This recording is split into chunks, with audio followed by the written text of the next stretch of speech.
Very good morning, my dear students, and once again, welcome you all back to the channel that is Productive Studies Social Science with Sheetal Ma'am.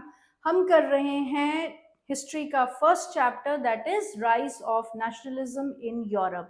Utopian vision से लेकर अब तक हमने जो cover कर लिया है that is the tussle that is going on between conservative regime, liberal nationalists and the radicals that means the revolutionaries, right. तो उनके बीच में जो एक जद्दोजहद चल रही है कि एक टाइम पे कंजर्वेटिव्स एक्टिव हो जाते हैं तो रेवोल्यूशनरीज अपनी एक्टिविटीज को थोड़ा सा सप्रेस करते हैं या रोक लेते हैं, अंडरग्राउंड हो जाते हैं और उनका रिएक्शन आता है तो कंजर्वेटिव्स उनको कुछ और काउंटर करते हैं. तो ये जो है चल रहा है सबके बीच में.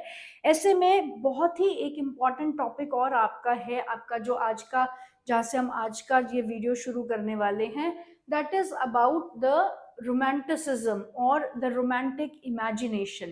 क्लियर? रोमांटिसिज्म का क्या मतलब होता है? देखो, रोमांटिसिज्म जाहिर सी बात है कि वर्ड से ही पता चल रहा है that something connecting to the love, right. लेकिन ये जो लव है, it doesn't exist only between two people, that is a male and a female. हर तरीके का लव हो सकता है, किसी भी तरीके का प्यार हो सकता है. आपका आपके काम को लेकर प्यार हो सकता है, आपका आपके कल्चर को लेकर प्यार हो सकता है. If you are a singer, आपका पैशन है आपकी सिंगिंग को लेकर. If you are a painter, आपके पेंट को लेकर, आपकी आर्ट वर्क को लेकर आपका प्यार है. उसी तरीके से जो रोमांटिसिज्म है वो भी हमें अपने कल्चर, अपनी लैंग्वेज के थ्रू अपनी कंट्री को हम किस तरीके से प्यार कर सकते हैं उसके बारे में बताता है. तो रोमांटिसिज्म क्या है? It is an imagination towards the nation. और अगर हमें इसे डिफाइन करना है तो a movement in art and literature that originated in the late 18th century emphasizing inspiration. It is a movement that with reference to art and literature कि हम अपने, मतलब अगर हम कोई लिटरेचर प्रोड्यूस कर रहे हैं तो वो इस तरीके का होना चाहिए कि लोग इंस्पायर हो और अपनी कंट्री के लिए उनमें किसी न किसी तरीके की जो पेट्रियाटिज्म की भावना है, प्यार है, वो जो है उसे बढ़ावा मिले. क्योंकि जिस टाइम पे आप देखिएगा, रोमांटिसिज्म को हम कोई टाइम के साथ बाउंड नहीं कर सकते. हम ये नहीं कह सकते कि नेशनलिज्म के टाइम पे ही रोमांटिसिज्म आया, क्योंकि आप देखो लिटरेचर तो from the time in memorial produce हो ही रहा है ना. आप देखेंगे कि जब नेशनलिज्म इंडिया में नहीं भी था, अगर हम इंडिया की रेफरेंस में इस बात को समझने की कोशिश करें, नेशनलिज्म इंडिया में नहीं भी स्टार्ट हुआ था, तब भी आप देखो महाराणा प्रताप और हमारे जितने भी वीर जो हमारे योद्धा हुए हैं हमारी कंट्री में, उनकी जो प्रेज है, उनकी जो ब्रेवरी है, उसके ऊपर गाथाएं तो पहले से ही बनती थी ना. हमारा जो फोक लेयर है, हमारा जो कल्चर है, हमारी जो लोक गीत हैं, लोक कथाएं हैं, उसमें क्या बताया जाता है? उसमें इन लोगों की ब्रेवरी की डीड्स को नरेट किया जाता है ताकि लोग जो हैं उससे इंस्पायर हुए. तो रोमांटिसिज्म यही एक मूवमेंट थी जो लिटरेचर और आर्ट की रेफरेंस में शुरू हुआ, जिसमें इस तरीके के काम को प्रोड्यूस किया जा रहा था जिससे कि लोगों में अपनी कंट्री के लिए एक नेशनल, एक पेट्रियाटिज्म, एक नेशनलिज्म की भावना जो है वो जागरूक हो. तो इन शॉर्ट रोमांटिसिज्म ये है.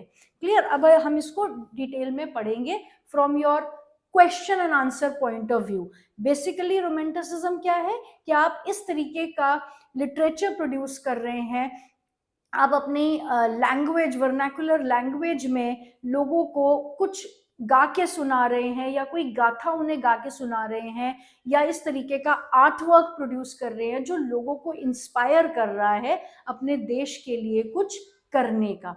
तो उसको रोमांटिसिज्म जो है कहा जाता है कि हम अपने देश के लिए सिर्फ वॉर फ्रंट पे जाके लड़ के मर के ही हम अपने देश के लिए कुछ नहीं कर सकते. अगर आप अपने देश के लिए और तरीके से भी कुछ करना चाहते हो तो और बहुत जरिया है अपने देश के लिए कुछ करने का. तो बेसिकली रोमांटिसिज्म भी वो एक जरिया था कि आप लोगों को अपनी बुक्स के थ्रू, अपने आर्ट वर्क के थ्रू, अपनी पोइट्री के थ्रू, अपने आर्टिकल्स के थ्रू जो न्यूज़पेपर में छप रहे हैं, जब इंस्पायर कर रहे हैं अपनी कंट्री को लिबरेशन के तरफ जाने के लिए, तो that was romanticism. Is it clear? So let us see कि एग्जामिनेशन पॉइंट ऑफ व्यू से आपने क्या लिखना है और क्या समझना है. Right? Meaning of romanticism: a movement of art, a movement in arts and literature that originated in the late 18th century and it was emphasizing on inspiration. Inspiring people, लोगों को इंस्पायर कर रही थी अपने देश के लिए कुछ करने के लिए. आप देखो न्यू मिडिल क्लास ने क्या किया. न्यू मिडिल क्लास ने कोई वेपन नहीं दिए किसी के हाथ में, या फिर वॉर फ्रंट पे जाके बंदूकें गोलियां नहीं चलाई उन्होंने सिर्फ अपने लिटरेचर से जो वो लिख रहे थे उससे लोगों के दिमाग में एक नई थॉट प्रोसेस डाली कि by being human beings, by the virtue of being human beings, आपके कुछ एक बेसिक राइट्स है जो हमें हर कीमत पे डिमांड करने चाहिए. And that change the whole society. Is it clear? So the development of nationalism did not come about only through wars and territorial expansion. Culture played an important role in creating the idea of nation. Is it clear? कि आपका जो nationalism है वो सिर्फ लड़ मर के या दूसरों को मारने से नहीं आता है.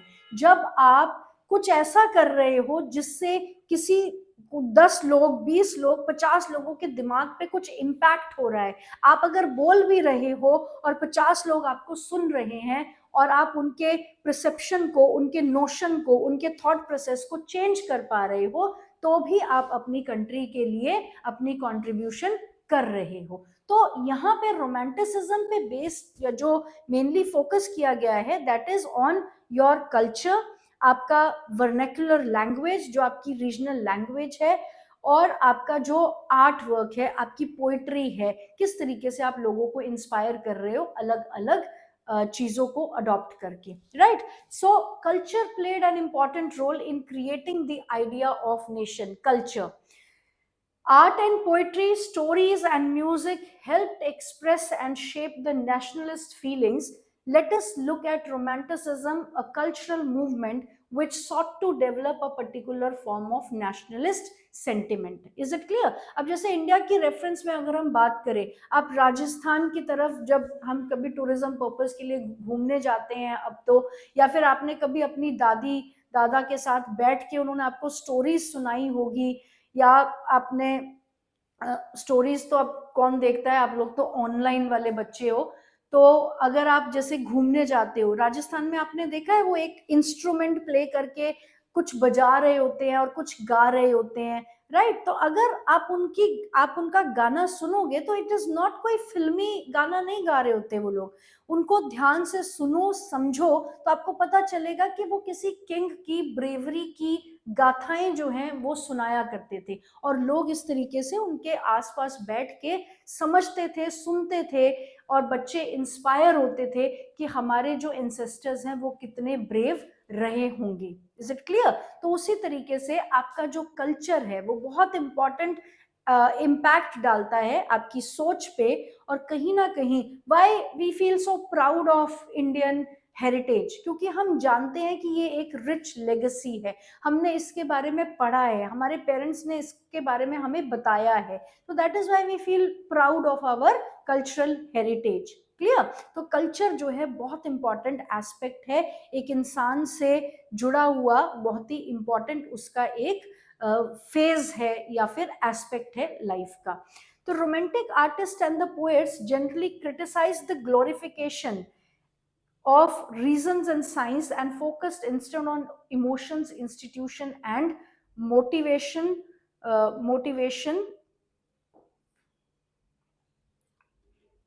and mystic feeling. Sorry, I couldn't read it. And mystic feeling. Right? तो जो रोमांटिसिज्म को फेवर करते थे उनका ये कहना है, मानना है कि आप सिर्फ साइंस के बेसिस पे बैठ के या हर चीज को लॉजिक के बेसिस पे ही नहीं सॉर्ट आउट किया जाता. अब देखो कि दे सेड दैट इमोशंस बहुत इंपॉर्टेंस रखते हैं, आपके इंट्यूशन बहुत इंपॉर्टेंस रखते हैं। और मिस्टिक फीलिंग क्या होती है? एक पीर फकीर को आपने देखा है? पीर फकीर क्या होते हैं? सारा दिन एक जगह से दूसरी जगह घूमते रहते हैं, गाते हैं, झूमते हैं, and without any condition, unconditional love उनका जो है भगवान की तरफ रहता है। और उनको जो लोग सुनते हैं तो वो भी इंस्पायर होते हैं towards the like their love gets more deeper towards god. ये मिस्टिक्स जो होते हैं, इनके गाने सुन के, पीर फकीर की संगति में बैठ के, उनकी बातें सुन के, तो ऐसा नहीं है कि आप जो रेवोल्यूशन है वो उस आपको सिर्फ रेवोल्यूशन लाने के लिए जो है वो गन्स उठा के बॉर्डर पे लड़ना ही पड़ेगा। रेवोल्यूशन लाने के और भी बहुत तरीके हैं, और वो है आपका कल्चर उसमें सबसे इंपॉर्टेंट एस्पेक्ट रखता है।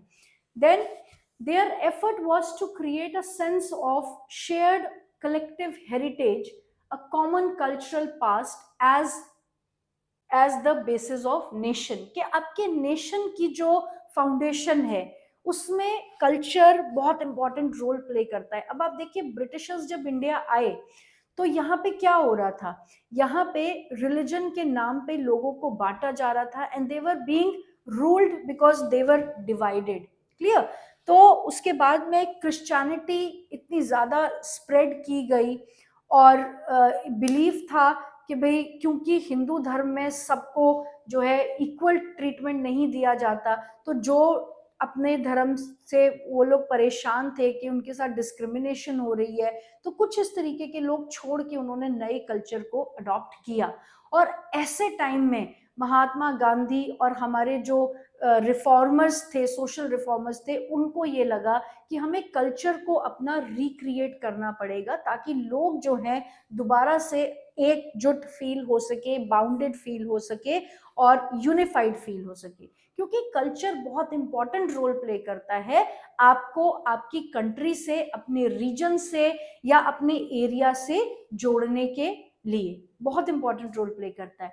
Other romantics such as German philosopher John Gottfried Herder 1744-1803 claimed that true German culture was to be discovered among the common people, that is das Volk।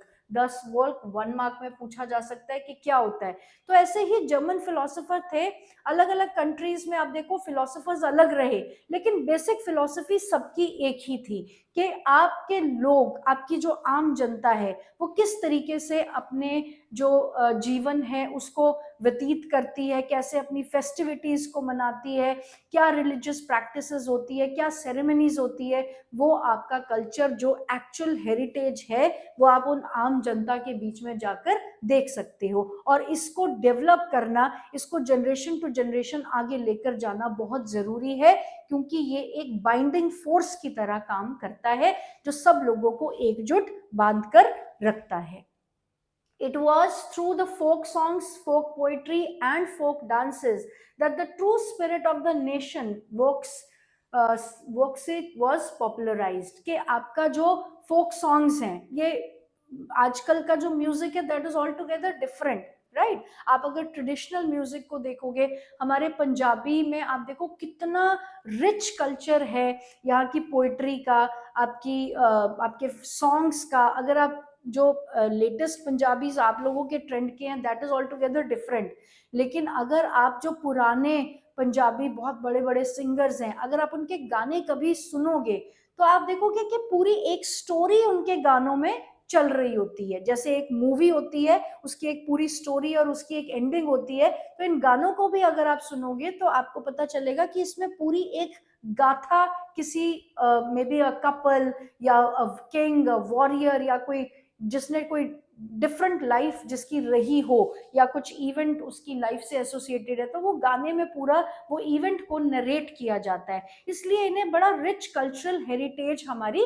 मानी जाती है। ऐसे ही आपके फोक पोइट्री है, आपकी आपकी जो जैसे आपकी पोइट्री है, अब पोइट्री में आपके पृथ्वीराज रासो और पृथ्वीराज चौहान या फिर हमारे जितने भी महाराणा प्रताप जैसे बड़े बड़े वॉरियर्स रहे, या शिवाजी महाराज, मराठास के कितने बड़े बड़े वॉरियर्स रहे, उन सब की ब्रेवरी की डीड्स को जो है वो बताया जाता है, और बच्चे जब सुनते हैं तो वो उससे इंस्पायर होते हैं। And this is all romanticism was all about, inspiration, कि आपका जो पुराना हेरिटेज है उसको बच्चों को बताओ, आगे वाली जनरेशन को बताओ, और उनको इंस्पिरेशन का एक मतलब एक सोर्स वहां से मिलना चाहिए, वो ये आपका रोमांटिसिज्म है।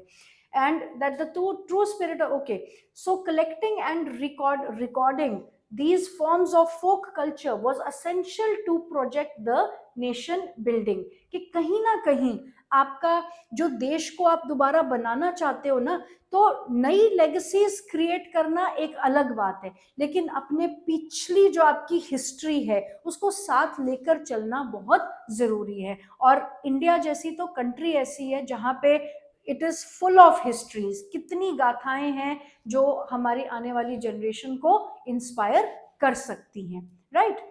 The emphasis on vernacular language, that is regional language, अपना जो हमारी लोकल लैंग्वेज होती है उसे वर्नैकुलर लैंग्वेज बोला जाता है।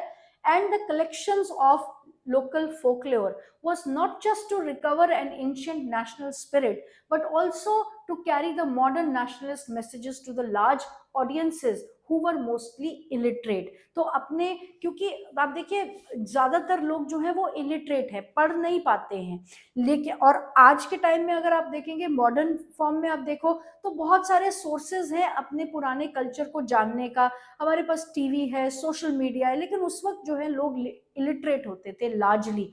तो ये जरूरी था कि इस जो आपकी जो हेरिटेज है, आपकी जो वैल्यूज है, आपकी जो ट्रेडिशन और कल्चर है उसको लोगों तक पहुंचाया जाए। तो वो माध्यम था कि उन्हें बुक्स को जो है रिवाइव किया जाए और उन बुक्स को रीड आउट किया जाए, या फिर कैलेंडर्स की फॉर्म में, आर्ट फॉर्म में लोगों तक जो है उसको पहुंचाया जाए, ताकि लोग जाने कि हमारा पास्ट कैसा रहा है, और आज अगर हमारे प्रेजेंट में कुछ खराब है तो उसे हमें ठीक करना पड़ेगा।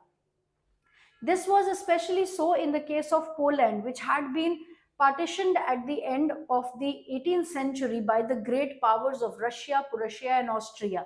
Even though Poland no longer existed as an independent territory, national feelings were kept alive through music and language. Right? Poland का एक बहुत अच्छा example है कि तीन powers थे, रशिया, प्रुशिया और ऑस्ट्रिया, जिसने इसकी इंडिपेंडेंट आइडेंटिटी को खत्म कर दिया, और उसके बाद यहाँ पर लोगों को जो है सप्रेस किया जा रहा था, इनकी जो स्कूल का सिलेबस था उसको चेंज कर दिया गया, बुक्स को चेंज कर दिया गया, लेकिन जो पोलिश लोग थे उन्होंने अपने आप को अपनी लैंग्वेज के बेसिस पे, अपने कल्चर के बेसिस पे बांधे रखा, क्योंकि सप्रेशन के बावजूद भी इन्होंने अपने कल्चर, अपनी लैंग्वेज को यूज करना और प्रोपोगेट करना नहीं छोड़ा। इन्होंने अपने पोलिश कल्चर को और ज्यादा फैलाया उस वक्त, ताकि जितने लोग बच गए हैं पोलैंड वाले वो कम से कम एकजुट होके इन एनिमीज के अगेंस्ट जो है स्टैंड ले सके।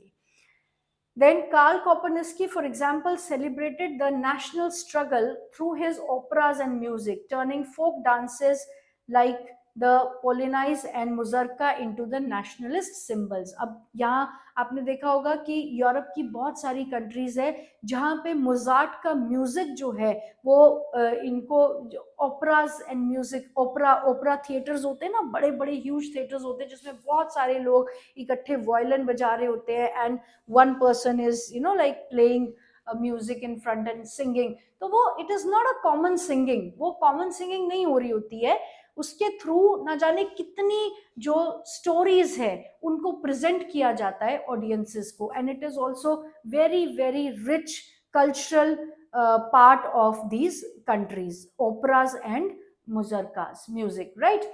तो इस तरीके से मतलब चाहे किसी कंट्री का कोई भी फॉर्म ऑफ आर्ट है या कल्चर है या लिटरेचर है, आप उसको इस्तेमाल कर सकते हो लोगों को इंस्पायर करने के लिए। जरूरी नहीं है कि अगर आप अपनी कंट्री में कुछ रिफॉर्म्स लाना चाहते हो तो आपको वॉर में जाके ही लड़ना पड़ेगा, right? Language too played an important role in the developing nationalist sentiments. After Russian occupation, the Polish language was forced out of schools and the Russian language was imposed everywhere. Clear? कि language देखो, language बहुत important role play करती है आपको अपने लोगों से जोड़ने में।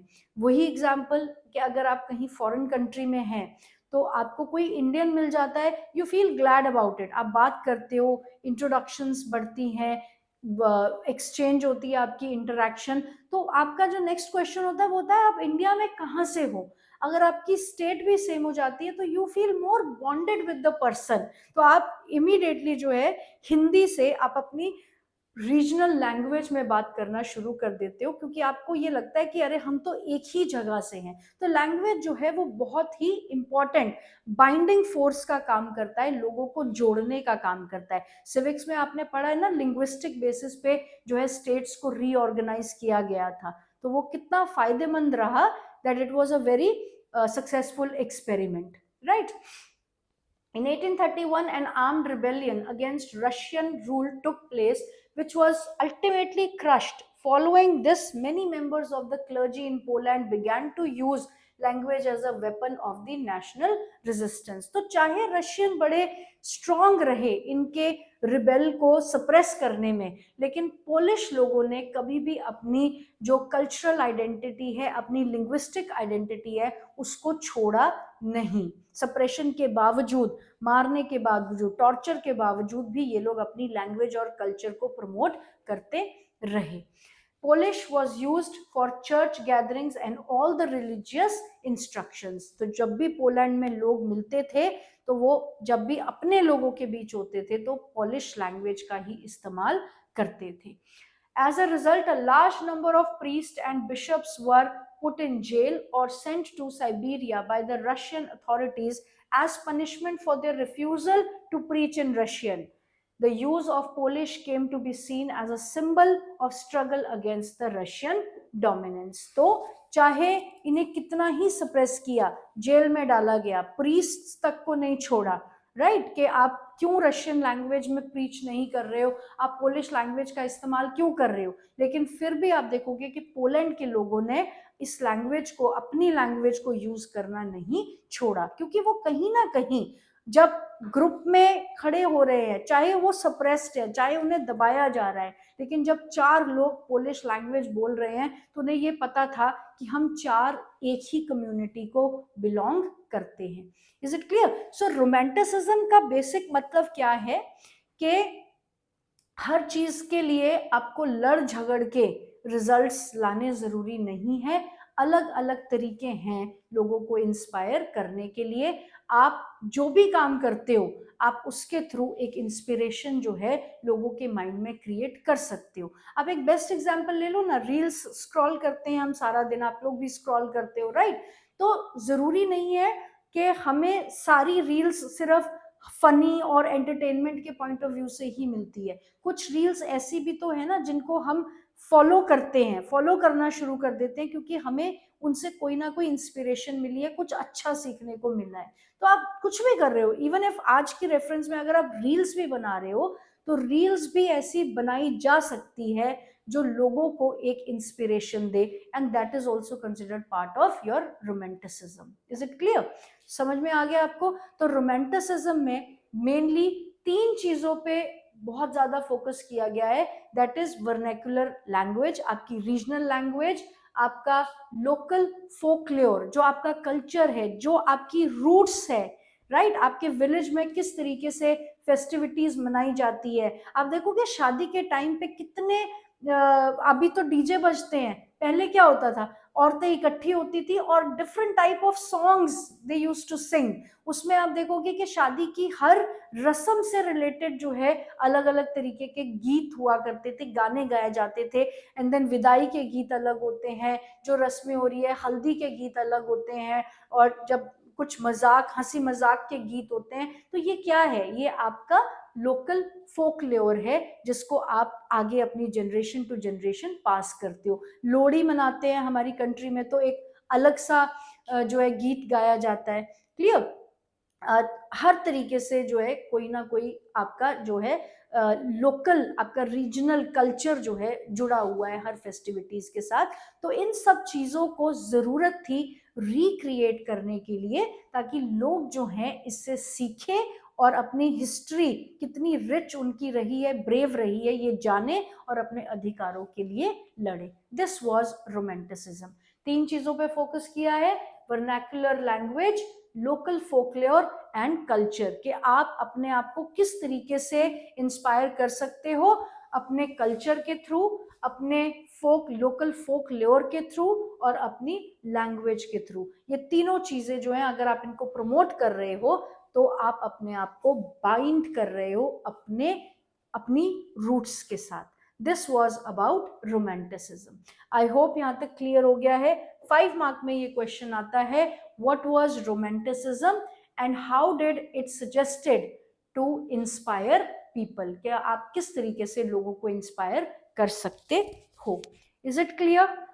नेक्स्ट है आपका hunger, hardship and popular revolts. हमने देखा पिछले वीडियो में, हमने देखा कि किस तरीके से जो है कंजर्वेटिव रिजीम एक्टिव हो जाता है, तो रेवोल्यूशनरीज अपनी एक्टिविटी अंडरग्राउंड करते हैं, और उसके बाद रेवोल्यूशनरीज एंड लिबरल नेशनलिस्ट जो हैं, उन्होंने मोनार्कियल फॉर्म ऑफ गवर्नमेंट को दोबारा से गिराकर जो है अपनी एक्टिविटीज को स्ट्रॉन्ग कर दिया है।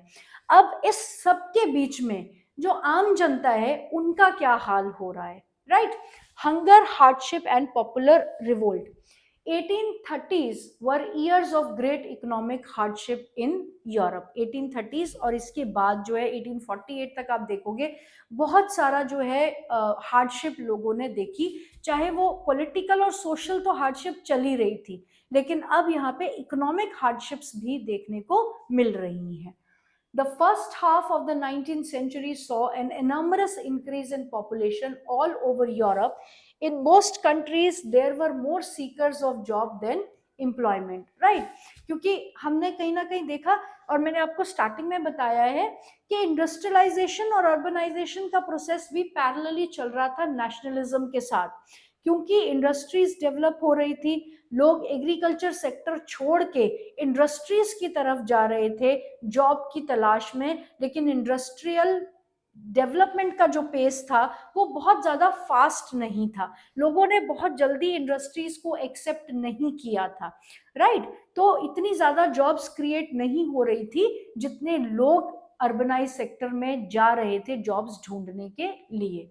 तो बहुत सारे लोग जो है अनएम्प्लॉयड सारा दिन गलियों में घूमते रहते थे। Population from rural areas migrated to the cities to live in overcrowded slums. Urbanization तो हो रही थी, लेकिन सबके रहने के लिए जगहें अवेलेबल नहीं थी, क्योंकि अर्बनाइजेशन का प्रोसेस एकदम से तो नहीं शुरू हो जाता ना, टाइम लगता है सेटलमेंट्स को डेवलप होने के लिए। लेकिन लोग जो हैं वो जॉब्स की तलाश में अर्बन सेंटर जा रहे थे, लेकिन वहां रहने के लिए सबके इंतजाम नहीं थे, तो स्लम डेवलपमेंट्स जो हैं देखने को मिल रही थी। Small producers in the towns were often faced with stiff competition from the imports of the cheap machine-made goods from England, where industrialization was more advanced and on the advanced than on the continent. This was especially so in the textile production, which was carried out mainly in homes of the small workshops and was only partially mechanized। तो हमने देखा कि UK में जो आपका industrialisation का process है वो वहां सबसे पहले शुरू हुआ। क्लियर? तो स्मॉल जो प्रोड्यूसर्स थे यूरोप के अलग अलग एरियाज में, जो स्मॉल प्रोड्यूसर्स थे, क्योंकि वो हैंडमेड गुड्स बना रहे थे और बड़ा ही सबसिस्टेंस लेवल पे उनका काम होता था, तो मार्केट में उनके बनाए गुड्स के साथ स्टिफ कंपटीशन चल रहा था, जो यूके से इंडस्ट्रीज से जो प्रोडक्शन आ रही थी। और यही सिनेरियो आपने इंडिया की रेफरेंस में भी देखा कि इंडिया के आर्टिजन्स और क्राफ्ट्समैन, या फिर हमारे यहाँ का जो बना हुआ खादी था, उस क्लोथ को जो है यूरोपियन मार्केट, यूरोपियन या फिर यूके की जो लंदन मेड गुड्स होते थे, वहाँ की मिलों में बने कपड़े जो है वो स्टिफ कंपटीशन उनको देते थे। तो इसी तरीके से आप देखोगे कि यहाँ पर भी हम सेम सिनेरियो देख पा रहे हैं। In those regions of Europe where the aristocracy still enjoyed the power, peasants struggled under the burden of the feudal dues and obligation. यहाँ पर अभी तक जो पीजेंट्री है उनकी कंडीशंस में कोई सुधार नहीं आया, क्योंकि एरिस्टोक्रेट्स अभी भी एक privileged strata of the society हैं और वो प्रिविलेजेस को एंजॉय कर रहे थे। The rise of food prices बहुत ज़्यादा जो है, क्योंकि सवियर विंटर हो जाती थी, क्रॉप फेल हो जाती थी और एग्रीकल्चर सेक्टर में प्रोडक्शन कोई बहुत ज़्यादा बढ़ नहीं रही थी, तो डिमांड ज़्यादा थी, सप्लाई कम होने की वजह से फूड प्राइसेस जो हैं बहुत ज़्यादा बढ़ गए। और उसके ऊपर हमने फर्स्ट पॉइंट पढ़ा ना कि पॉपुलेशन जो है वो बहुत ज़्यादा इंक्रीज हो रही थी। Food prices or the year of bad harvest led to widespread pauperism in the town and country. तो मतलब कंट्री साइड में बहुत ज़्यादा क्योस और कंफ्यूजन जैसी प्रॉब्लम्स होने लगी। The year 1848 was one such year. Food shortages and widespread unemployment brought the population of Paris out on the roads.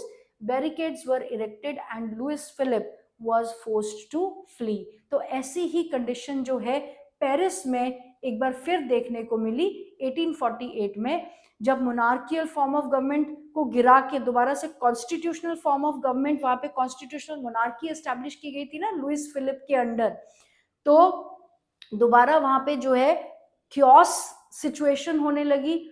Food prices बहुत ज़्यादा बढ़ रहे हैं, उपज नहीं है अनाज की और पॉपुलेशन बढ़ती जा रही है, तो वहां पर एक बार फिर से रॉयट जैसी कंडीशंस हुई और अटैक हुआ दोबारा से मोनार्कियल फैमिली पे, और king Louis, sorry not king Louis, Louis Philippe को जो है एक बार फिर से वहां से भागना पड़ा। फ्रांस में जो है मोनार्कियल गवर्नमेंट को छोड़कर कॉन्स्टिट्यूशनल मोनार्की थी अब की बार, लेकिन लुइस फिलिप को जो है भागना पड़ा।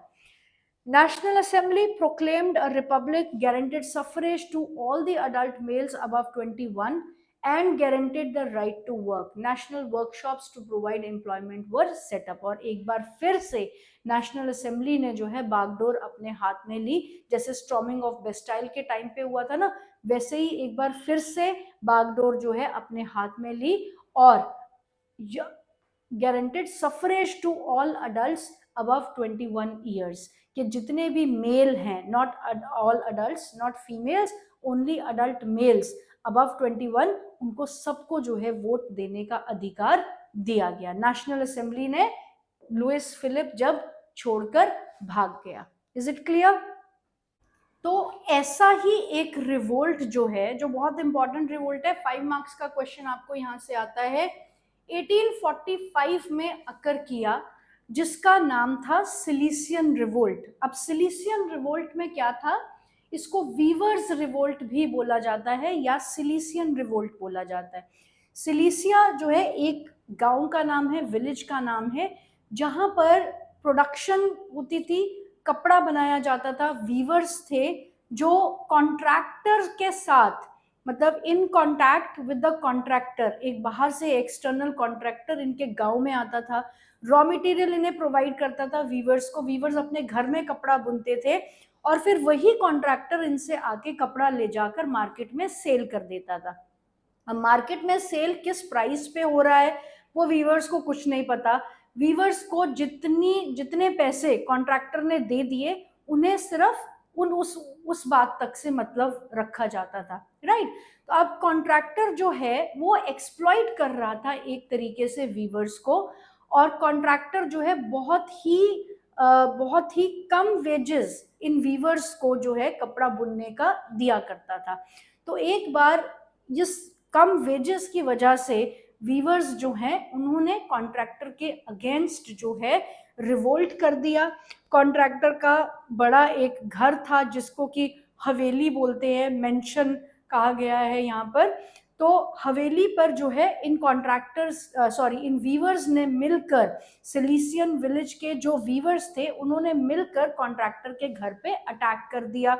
वहां पर उसके घर को नुकसान किया, डोर्स तोड़े गए, विंडोज तोड़ी गई, और जहां पर स्टोरेज में कॉन्ट्रैक्टर ने ये जो बुना हुआ कपड़ा थान के थान रखे हुए थे, उन पूरे कपड़े को जो है जला दिया गया, उनको श्रेड्स में, जिसे कहते हैं ना चीथड़े, उनमें फाड़ के उसे जो है टोटली खत्म कर दिया गया। और इस सारे इंसिडेंट्स में कॉन्ट्रैक्टर जो है उसको अपनी जान बचाने के लिए वहां से भागना पड़ा, और आसपास के गांव में भी जो है उस कॉन्ट्रैक्टर को किसी ने जगह नहीं दी। और एक दो दिन के बाद वो कॉन्ट्रैक्टर जो है वापस आया, फिर उसने अपनी सिक्योरिटी के ऊपर क्वेश्चन मार्क उठाया वहां की आर्मी से, मिलिट्री से। तो फिर उसके रिजल्ट में मिलिट्री ने, आर्मी ने कुछ एक जो वीवर्स थे उनको शूट कर दिया। Clear? So this is known as Silesian revolt या फिर वीवर्स रिवोल्ट। 5 मार्क्स क्वेश्चन में ये आपको ये क्वेश्चन आता है, और इसका जो है या तो व्हाट वाज सिलीसियन रिवोल्ट, और what was weavers revolt of Silesia, and या फिर what was the reason for the revolt of Silesia to occur. Is it clear? Let us read it out, एक बार देख लेते हैं, कोई पॉइंट रह ना गया हो। Earlier in 1845, weavers in Cilicia had led a revolt against contractors who supplied them raw material and gave them orders for finished textile but drastically reduced their payments. तो मेजर यहाँ पे प्रॉब्लम क्या है कि ये जो प्रोड्यूस करते थे वीवर्स कपड़ा, उसकी पेमेंट्स जो है उनको बहुत कम दी जाती थी, right? The journalist Wilhelm Wolf described the events in Cilician village as follow. In these villages with under 18,000 inhabitants, 18,000 लोग जो हैं इस गांव में रहते थे, cotton weaving is the most widespread occupation. The misery of the workers is extreme. कि cotton weaving, cotton का जो कपड़ा बनाना है, वो यहाँ पे लोगों का, इस गांव में रहने वाले लोगों का मेन ऑक्यूपेशन हुआ करता था। लेकिन जो वर्कर्स हैं वो एक्सट्रीमली मिजरेबल कंडीशंस में रहते थे, क्योंकि उन्हें जो पेमेंट्स होती थी वो बहुत कम मिलती थी उनके काम के comparatively. The desperate need for the job has been taken advantage for by the contractors to reduce their prices for the goods they ordered on 4th June। तो कॉन्ट्रैक्टर को यहाँ पे पता है कि भाई जॉब्स इनके पास है नहीं है, तो ये किसी भी वेज पे जो है मेरे साथ काम करने के लिए तैयार हो जाएंगे, क्योंकि इंडस्ट्रीज इतनी जॉब ऑफर नहीं कर पा रही। सिटीज में, अर्बनाइज्ड एरियाज में ऑलरेडी अनएम्प्लॉयड यूथ जो है वो सारा दिन विदाउट वर्क घूमती रहती है। तो कॉन्ट्रैक्टर ने उनकी इस सिचुएशन का फायदा उठाते हुए उनको बहुत ही कम वेजेस पर जो है काम देना शुरू कर दिया। On 4th June at 2 p.m., a large crowd of weavers emerged from their homes and marched in Paris up to mention of their contractor demanding higher wages. तो 4th June लगभग 2 बजे दोपहर को वीवर्स का एक बहुत बड़ा क्राउड जो है वो जो कॉन्ट्रैक्टर है उसकी हवेली, मेंशन मीन्स हवेली, जैसे यहाँ हमारे इंडिया में होता था ना जमींदारों की बड़ी बड़ी हवेलियाँ, तो मेंशन में पहुंचे और उन्होंने कॉन्ट्रैक्टर से अपनी वेजेस को बढ़ाने के लिए कहा। They were treated with scorn and threats. Scorn means घूरना, उन्हें घूरा गया, उन्हें नफरत की नजर से देखा गया और उनको थ्रेटनिंग दी गई, उन्हें धमकाया गया।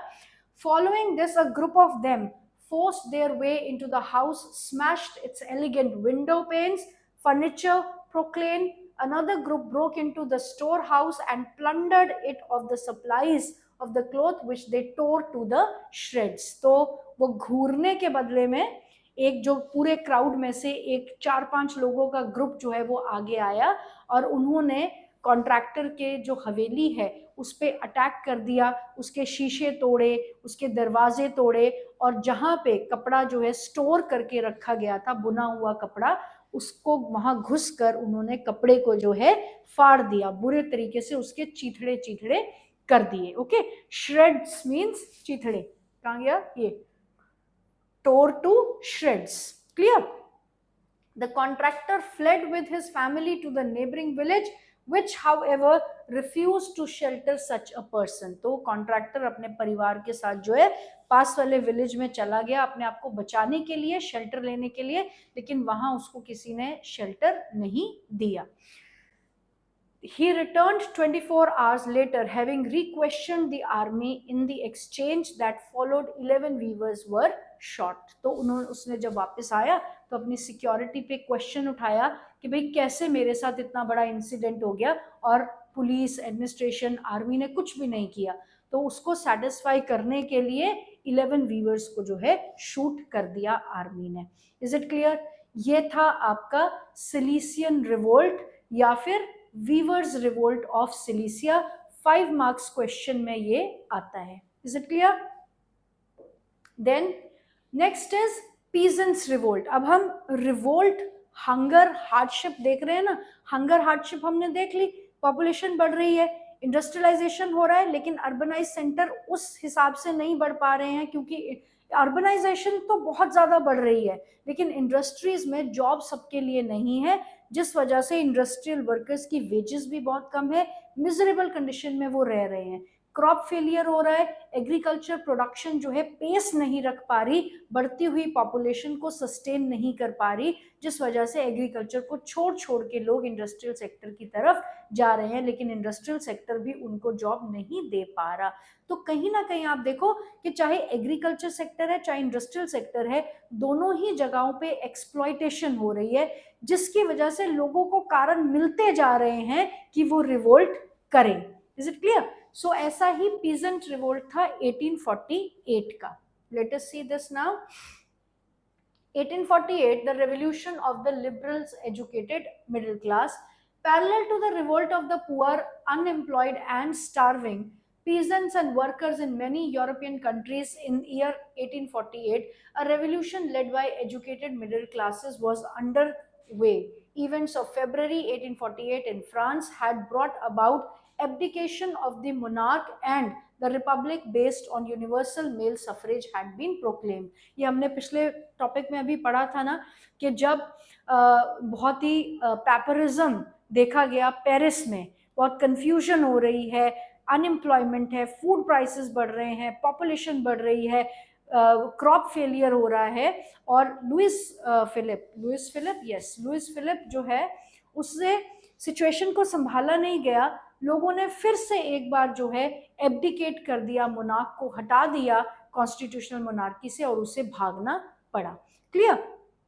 यहाँ पे अब न्यू मिडिल क्लास जो है उनके बारे में, लिबरल एजुकेटेड मिडिल क्लासेस की बात यहाँ पर की जा रही है कि उनका अब क्या स्टैंड है इन सारे रिवोल्ट्स को देखते हुए.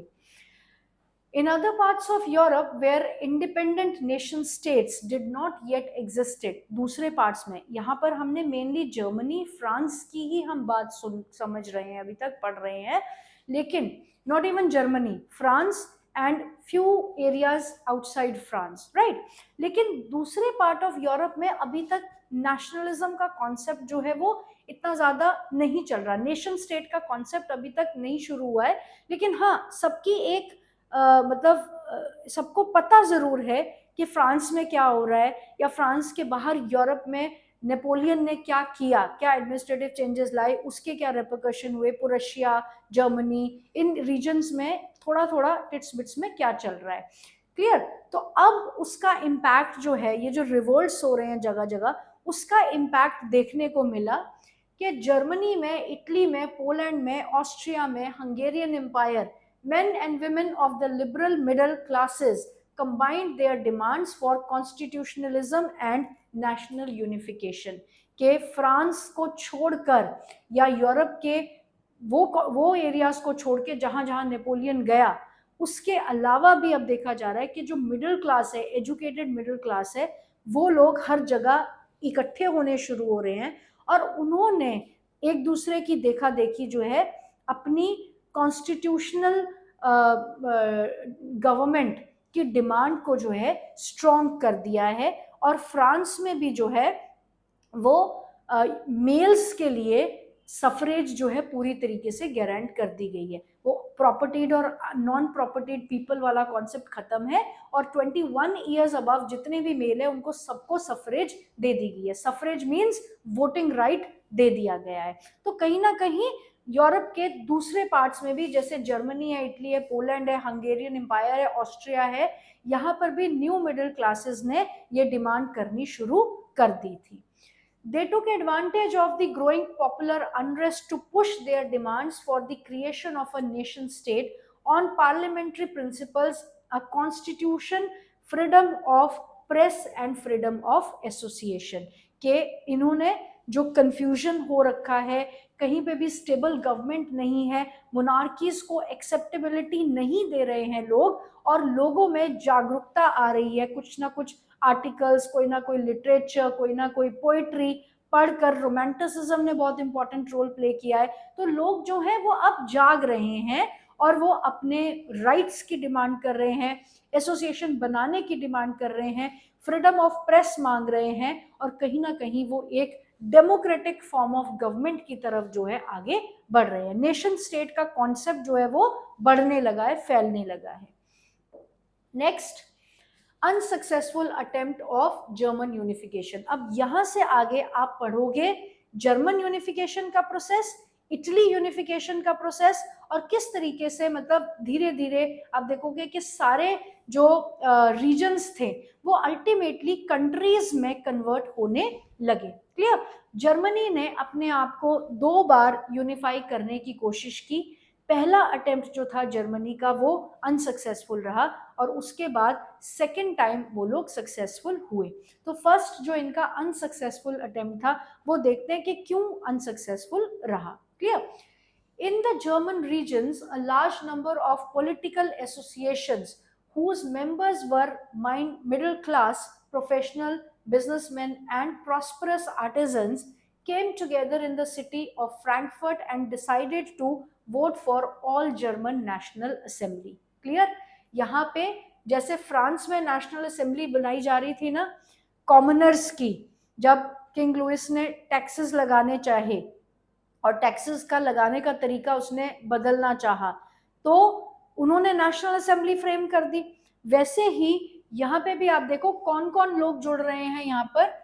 Political association whose members were middle class, professionals, businessman and prosperous artisans, मतलब रिच फार्मर्स। ये लोग सब फ्रैंकफर्ट में मिलते हैं और इन्होंने कहा कि हम जर्मन नेशनल असेंबली बनाएंगे। दैट मीन्स कॉमनर्स हैं यहाँ पर। Is it clear? कॉमन लोग हैं यहाँ पर, लेकिन थोड़ा सा फाइनेंशियली बेटर ऑफ है as compare to poor peasantry. On 18th May 1848, 831 elected representatives marched in a festive procession to take their places in the Frankfurt Parliament convened in the church St. Paul। तो Saint Paul church था, वहां पे जो है parliament को बुलाया गया, क्योंकि पहले पार्लियामेंट हाउसेस यहाँ पे नहीं होते होंगे, इसलिए इन्होंने चर्च में जो है अपनी मीटिंग को बुलाया। तो जो 831 इलेक्टेड रिप्रेजेंटेटिव थे, वो प्रोसेशन क्या होता है, इकट्ठे जब मार्च करते हैं किसी जगह पे, जब ग्रुप सारा इकट्ठा जा रहा होता है उसे प्रोसेशन कहते हैं, राइट? तो एक प्रोसेशन में, पीसफुल प्रोसेशन में ये लोग चल रहे हैं, और इन्होंने फ्रैंकफर्ट पार्लियामेंट में जो है अपना नेशनल असेंबली फ्रेम करना और उसको ओथ दिलाने का जो इन्होंने सेरेमनी है वो वहां पर रखी। They drafted a constitution for the German nation to be headed by monarchy subject to parliament। Clear? इन्होंने कहा कि हम एक ऐसी नेशनल असेंबली बनाएंगे और जर्मनी के लिए एक ऐसा कॉन्स्टिट्यूशन फ्रेम करेंगे जिसमें मोनार्की तो रहेगी लेकिन वो पार्लियामेंट के कंट्रोल में रहेगी, इन द सेंस के मोनार्की को अपने पावर्स को एक्सेस करने से पहले पार्लियामेंट के साथ डिस्कस करना पड़ेगा। दैट इज कॉन्स्टिट्यूशनल मोनार्की यहाँ पे फ्रेम की जानी थी। When the deputies offered the crown on these terms, जब इन शर्तों पे Frederick William IV king of Prussia को ये यहाँ का लीडर बनने का, मतलब कॉन्स्टिट्यूशनल मोनार्क बनने का प्रपोजल दिया गया, he rejected it and joined other monarchs to oppose the elected assembly. तो फेडरिक विलियम ने इनके प्रपोजल को मना कर दिया क्योंकि वो कॉन्स्टिट्यूशनल मोनार्की का हिस्सा नहीं बनना चाहता था और वो मोनार्क्स की तरफ जो है उसने ज्वाइन कर लिया. While the opposition of the aristocracies and military became stronger, the social base of the parliament eroded. The parliament was dominated by middle classes who resisted the demands of the workers and artisans and consequently lost their support. Clear?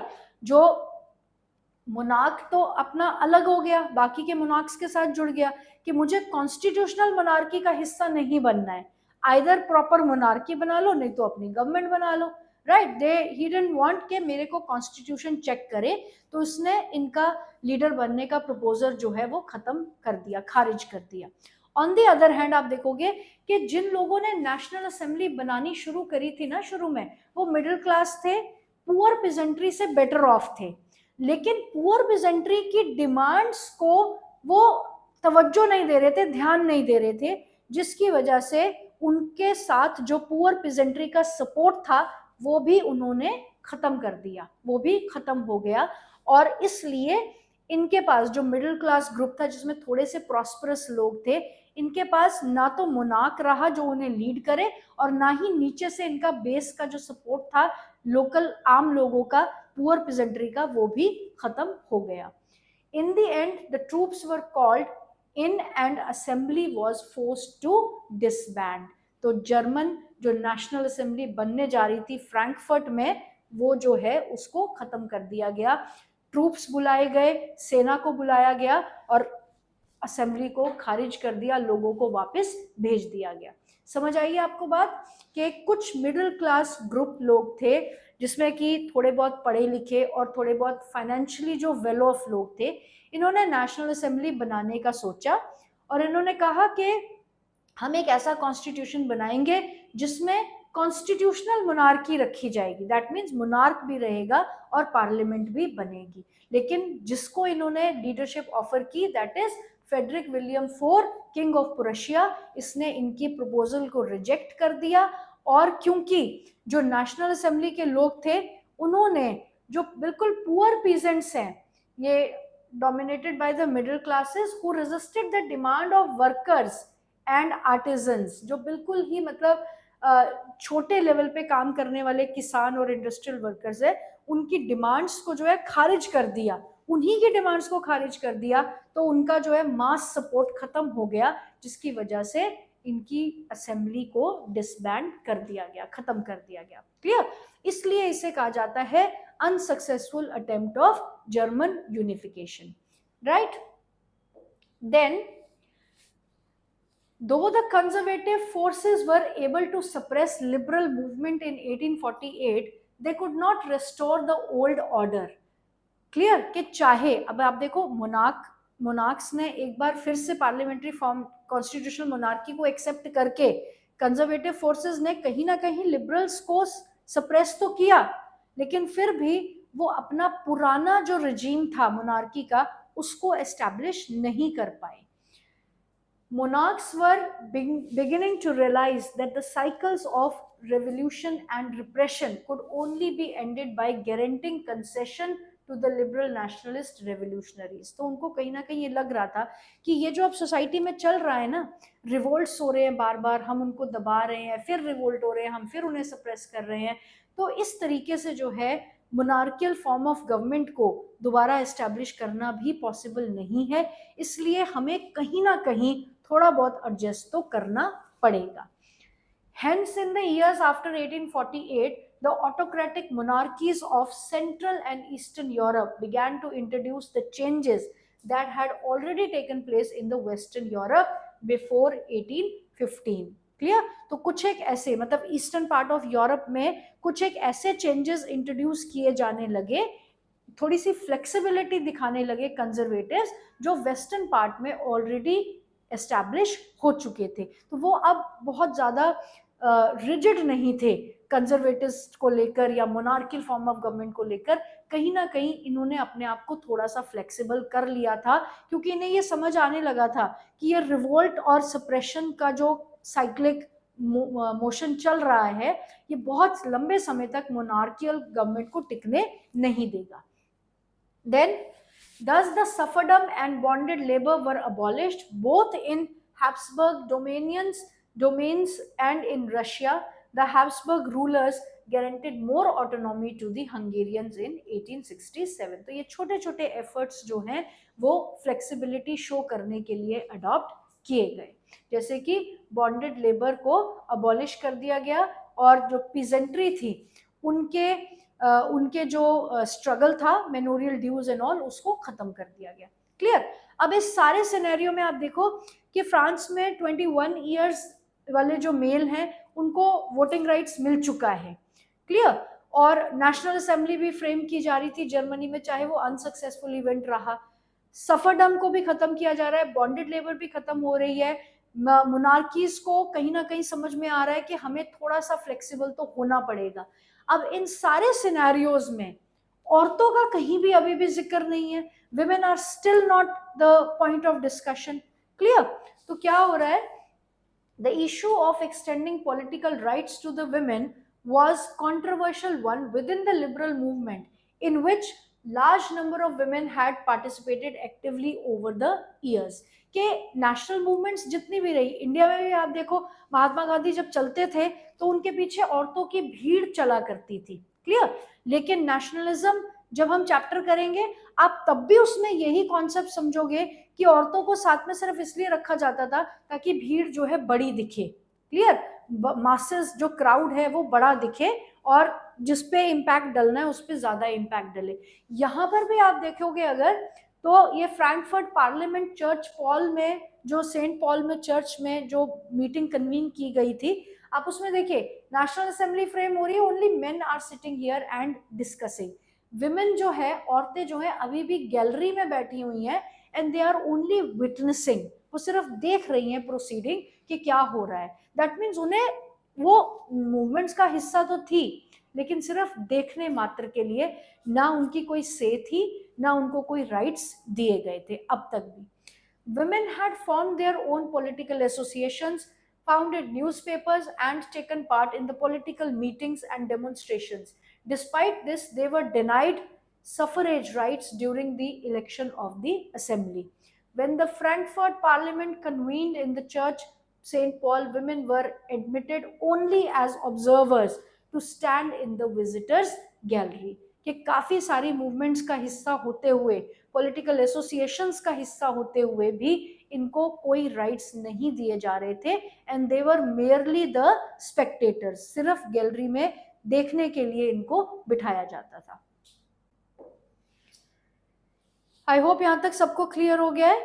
अब हम करेंगे making of Germany and making of Italy.